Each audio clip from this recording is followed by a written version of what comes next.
नमस्कार। Sports scan के आज के संस्करण में आप सबका बहुत बहुत स्वागत। खेल जगत की तमाम खबरों का लेखा जोखा लेकर मैं हूं नवीन सक्सेना आज के इस अंक में, और इन खबरों पर चर्चा करने के लिए मेरे साथ मौजूद हैं खेल विशेषज्ञ प्रेम प्रकाश। प्रेम, स्वागत है आपका। धन्यवाद नवीन। नजर डाल लेते अब तक की खास खबरों पर कि क्या कुछ चल रहा है देश विदेश में।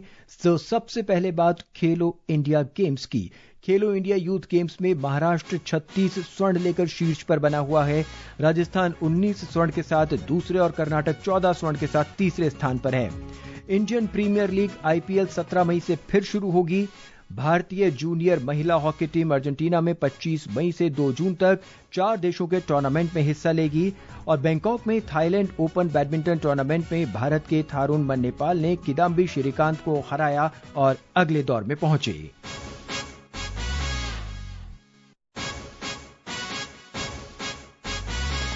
प्रेम, आज अपने स्पोर्ट्स स्कैन की शुरुआत हम खेलो इंडिया यूथ गेम से कर रहे हैं। पदक तालिका में महाराष्ट्र लगातार दूसरे राज्यों से आगे बना हुआ है, शीर्ष पर है। 36 स्वर्ण उसके पास हैं, 31 रजत हैं और 28 कांस्य पदक हैं। कुल 95 पदक हैं। तो प्रेम, सीधा इस पहली स्टोरी से ही, पहले ही कहानी से सवाल ये बनता है कि एक जमाना था जब हम देखा करते थे कि हमारे खिलाड़ी पंजाब से आ रहे हैं या फिर हरियाणा से आ रहे हैं या देश के दूसरे राज्यों से आ रहे हैं, लेकिन अब महाराष्ट्र से लगातार खिलाड़ी निकल कर आ रहे हैं। बिल्कुल नवीन, माफ कीजिएगा, ये जो आपने ध्यान दिलवाया ये बहुत ही जो है ध्यान देखने वाली बात है, क्योंकि पहले लिमिटेड गेम्स थे, जैसे हम कहें कि रेसलिंग की बात करें, कबड्डी की बात करें या बॉक्सिंग की बात करें, लेकिन और ये अच्छी चीज भी है कि हरियाणा और पंजाब से हमारे खिलाड़ी आते थे, लेकिन खेलो इंडिया जैसे जो गेम्स का संस्करण शुरू हुआ है, गवर्नमेंट की जो निश्चित रूप से एक जो विजन था, उस विजन को कंप्लीशन इस मायने में दे रहा है कि हम दूसरे गेम्स में भी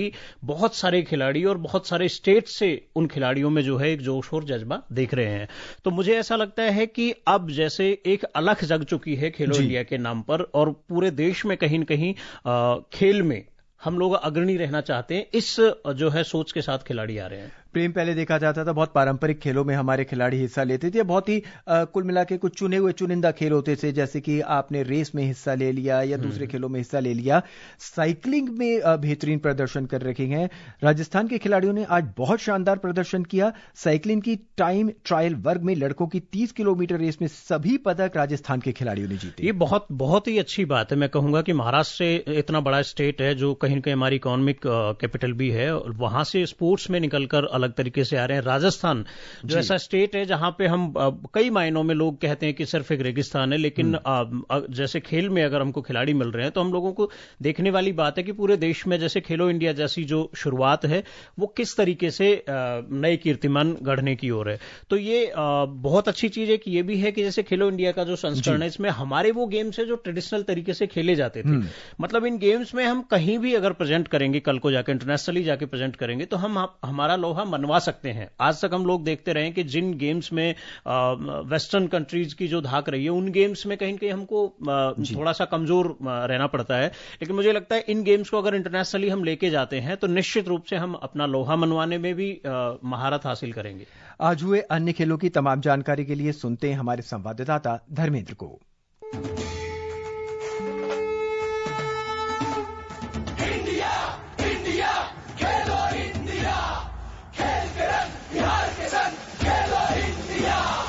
भागलपुर में आज खेले गए बैडमिंटन के मुकाबलों में एकल वर्ग बालिका का स्वर्ण छत्तीसगढ़ की तनु चंद्रा ने जीता।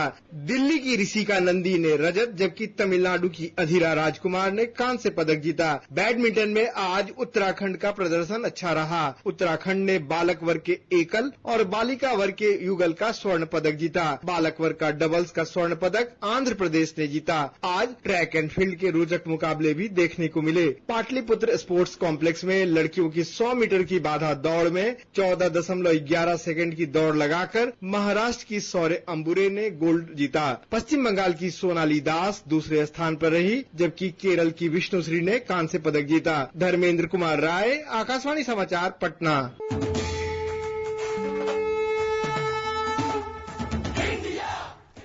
प्रेम, अक्सर देखा जाता है हरियाणा, पंजाब, बिहार या कर्नाटक, ये वो स्टेट है जहां से लगातार खिलाड़ी निकल कर आ रहे हैं। बिहार एक ऐसा राज्य रहा है जिससे खिलाड़ी कम आते हैं पारंपरिक रूप से या दूसरे तरह के खेलों में, लेकिन अब जब बिहार के अंदर ये खेल आयोजित किए गए हैं, क्या लगता है आपको वहां के यूथ में, वहां के बालिका या बालक वर्ग में कितना उत्साह रहा है? देखिए, आज मैं कुछ खिलाड़ियों को इनफेक्ट सुन भी रहा था जो ये कह रहे थे वहां की जो राजगीर और कई दूसरे जो 5 शहरों में बिहार के अलग अलग स्पर्धाएं हो रही है, तो बच्चे वहां की जो हमारे खिलाड़ी वहां पे गए हैं वहां की सुविधाएं देख के वो ये कह रहे हैं कि बिहार कौन सा दूसरे स्टेटों से कम थोड़ी है।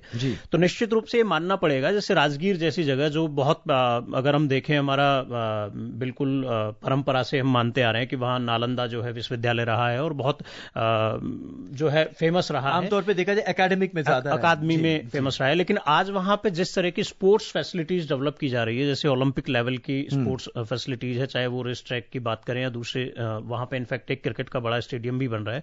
तो मुझे ऐसा लगता है कि ये जो गेम्स है ये अगर वहां पे ऐसी जगहों पे हो रहे हैं, ऐसे स्टेट्स में हो रहे हैं, तो निश्चित रूप से किसी को अवेयर करने की और जगाने की जरूरत नहीं है। अपने आप वो बिगुल बच चुका है। जहां पे पहले हम कहते थे कि पढ़ोगे लिखोगे बनोगे नवाब, तो अब निश्चित रूप से प्रधानमंत्री मोदी जी की भाषा में अगर मैं कहूं तो खेलोगे कूदोगे बनोगे नवाब। यहां हम पहुंच चुके हैं। खेलो इंडिया यूथ गेम्स अपने समापन की ओर है और आज नई दिल्ली के इंदिरा गांधी इंडोर स्टेडियम में जिम्नास्टिक स्पर्धाओं का आयोजन किया गया। सुनते हैं अभिषेक की रिपोर्ट।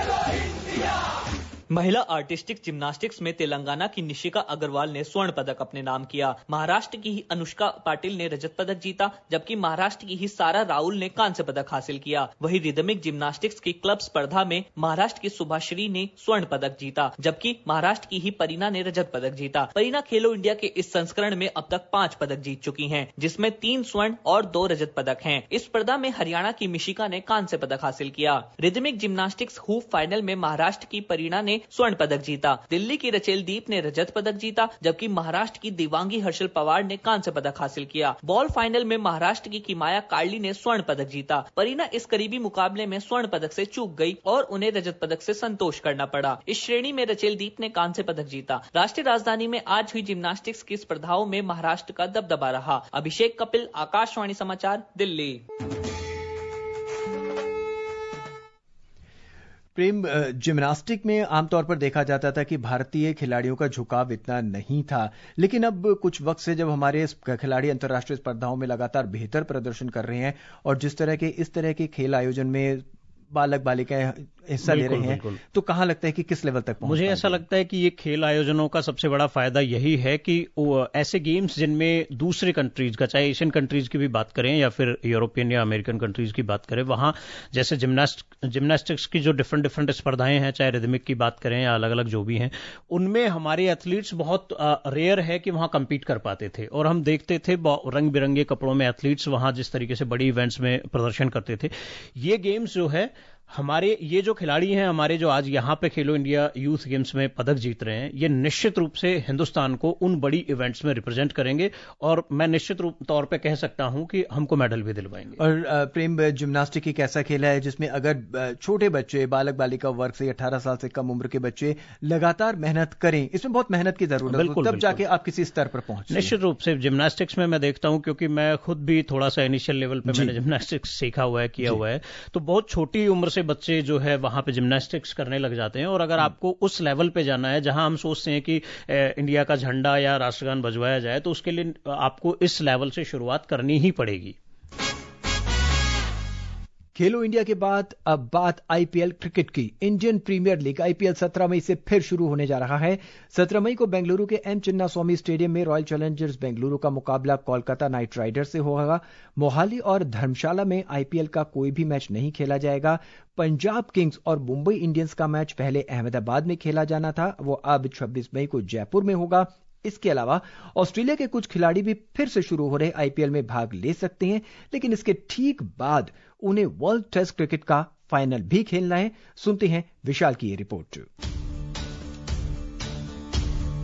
इंडियन प्रीमियर लीग 17 मई को फिर से शुरू होकर 3 जून तक खेला जाएगा, जो लंदन के लॉर्ड्स में विश्व टेस्ट चैंपियनशिप के फाइनल से ठीक 1 सप्ताह पहले है। क्रिकेट ऑस्ट्रेलिया ने दुनिया की सबसे अमीर लीग IPL में फिर से शामिल होने का फैसला अपने खिलाड़ियों पर छोड़ दिया है। क्रिकेट ऑस्ट्रेलिया के कुछ प्रमुख खिलाड़ी 3 जून तक IPL में खेल सकते हैं अगर उनकी टीम फाइनल में पहुंचती है। इस बीच WTC फाइनल टीम में चुने जा सकने वाले शीर्ष खिलाड़ियों में तेज गेंदबाज जोश हेजलवुड भी शामिल हैं, जो रॉयल चैलेंजर्स बेंगलुरु के लिए खेलते हैं। कप्तान पैट कमिंस के 3 और मैच बचे हैं और वो सनराइजर्स हैदराबाद की ओर से खेलते हैं। मिशेल स्टार्क की दिल्ली कैपिटल्स को भी 3 मैच खेलने हैं और अगर वो जीतते हैं तो स्टार्क को 4 जून तक टीम के साथ रहना होगा और फिर सीधे लंदन जाना होगा। IPL टीमों में अन्य संभावित ऑस्ट्रेलियाई WTC खिलाड़ी ट्रेविस हेड, जोश इंग्लिश और मिशेल मार्श हैं। Vishal Sharma, sports can.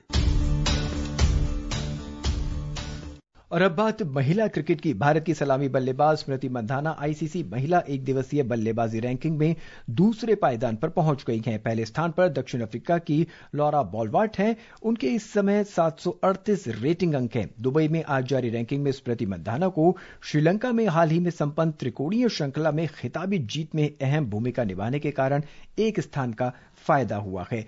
स्मृति मंधाना प्रेम लगातार बेहतर प्रदर्शन कर रही हैं और ICC रैंकिंग में जो वो एक स्थान ऊपर पहुंची है वो ये दर्शाता है कि वो कितनी जबरदस्त है। बिल्कुल, अभी हफ्ते 10 दिन पहले हमारी जो है पुरुष टीम की अगर हम बात करें तो वनडे और जो है T20 में उनका भी जो है रैंकिंग टॉप पे गई है। और अभी अगर स्मृति मंधाना की बात करें, 2 दिन पहले ही जो त्रिकोणीय श्रृंखला का फाइनल मैच था उसमें स्मृति मंधाना ने शतक भी बनाया और उनके शतक की बदौलत जो एक बहुत विशाल स्कोर 342 रन का श्रीलंका को दिया गया। हिंदुस्तान ने लगभग 97 रन से जीत हासिल की। तो वो एक बूम था जो उनका रेटिंग चल रही थी, उस रेटिंग को और ज्यादा उछाल लाने में। तो एक बहुत बड़ी प्लेयर है स्मृति मंधाना अपने आप में। और जैसे मैं पढ़ रहा था कि छक्के मारने में भी उन्होंने रिकॉर्ड बना लिया है, सबसे ज्यादा वनडे में छक्के लगाने का। और अब बात निशानेबाजी की। भारतीय राष्ट्रीय राइफल संघ ने ग्रुप ए निशानेबाजों के लिए चयन ट्रायल प्रक्रिया 3 और 4 का आयोजन 24 से 30 जून तक देहरादून के रायपुर स्थित महाराणा प्रताप स्पोर्ट्स कॉलेज के त्रिशूल निशानेबाजी परिसर में कराने की घोषणा की है। ये एक बहुत अच्छा निर्णय है प्रेम। बिल्कुल, मैं इसे इस दिशा में एक अच्छा कदम इसलिए मानता हूं क्योंकि पहले जैसे कुछ निश्चित शहर थे, निश्चित जगह थी हिंदुस्तान में भी जहां पे ट्रायल्स या खेलों के आयोजन होते थे। अब ये चीजें, अब ये जो सेंट्रलाइज वाली कंडीशन थी वो डिसेंट्रलाइज हो गई। अब जैसे देहरादून या अलग अलग जगहों छोटे शहरों में भी मेट्रो शहरों से निकलकर छोटे शहरों में भी ये जो इवेंट्स हो रहे हैं, चाहे ट्रायल्स के इवेंट्स हो या कोई स्पोर्ट्स इवेंट का ऑर्गेनाइज करवाना हो, तो ये निश्चित रूप से हमारे केवल इंफ्रास्ट्रक्चर को ही जो डेवलप हुआ है उसी को इंगित नहीं करता, बल्कि अलग अलग जगहों पे जाके जिस तरीके से ये हो रहा है वहां से खिलाड़ी, नए खिलाड़ी निकलकर भी सामने आ रहे हैं। और उन खिलाड़ियों के लिए भी कहीं ना कहीं एक मोटिवेशन है। जब उनके शहर में इस तरीके की स्पर्धा होती है तो कहीं ना कहीं वो और ज्यादा जोश के साथ अपना बेस्ट देने की कोशिश। और प्रेम, निशानेबाजी की जिस तरह की स्पर्धाएं होती हैं, जिस तरह की प्रतियोगिता या जिस तरह का खेल है, उसमें अगर छोटे शहरों का खिलाड़ी निकल कर आता है तो ये एक बहुत बड़ी बात होती है। निश्चित रूप से, क्योंकि पूरे खेल का संस्करण ही वैसा है जहां यूजुअली बहुत बड़े शहरों के खिलाड़ी रहे हैं इसमें, और अगर वहां से निकल के आते हैं तो ये भी एक नई शुरुआत होगी। और ये चयन ट्रायल्स अगस्त में कजाकिस्तान में होने वाली 16वीं एशियाई निशानेबाजी चैंपियनशिप 2025 और वर्ष के अंत में चीन और मिस्र में होने वाले ISSF विश्व कप के लिए भारतीय टीम के चयन में अहम भूमिका निभाएंगे। बिल्कुल, आप देख ही रहे कि रोज कोई न कोई नए नाम आ रहे हैं हमारे सामने हर गेम में लगभग, और वो देख सकते हैं कि हमारे ही खिलाड़ियों के बीच में कितना अच्छा कंपटीशन आ गया है। और अब बात बैडमिंटन की। बैंकॉक में थाईलैंड ओपन बैडमिंटन टूर्नामेंट में भारत के थारुण बन्नेपाल ने किदाम्बी श्रीकांत को 21-16, 21-19 से हरा दिया है और अगले दौर में जगह बना ली है। इस बीच भारत की उन्नति हुड्डा और लक्ष्य सेन प्रतियोगिता में अपने अपने मुकाबलों में चुनौती पेश करेंगे। महिला सिंगल्स क्वालिफायर में उन्नति का सामना थाईलैंड की खिलाड़ी से होगा, वहीं दूसरी ओर लक्ष्य सेन और आयरलैंड के खिलाड़ी आमने सामने होंगे। चलते चलते हम बता दें कि भारतीय जूनियर महिला हॉकी टीम अर्जेंटीना में 25 मई से 2 जून तक 4 देशों के टूर्नामेंट में हिस्सा लेगी। भारतीय टीम अर्जेंटीना के रोजारियो में अर्जेंटीना, उरुग्वे और चिली के साथ 6 मैत्री मैच खेलेगी। वक्त बिल्कुल इजाजत नहीं दे रहा है। प्रेम, हमसे जुड़ने के लिए और अपनी राय हमारे साथ साझा करने के लिए आपका बहुत बहुत धन्यवाद। धन्यवाद नवीन, शुभ रात्रि। आज के इस अंक में बस इतना ही। स्पोर्ट्स स्कैन के इस अंक में कल फिर आपसे मुलाकात होगी। फिलहाल आज के लिए मुझे नवीन को इजाजत दें। नमस्कार।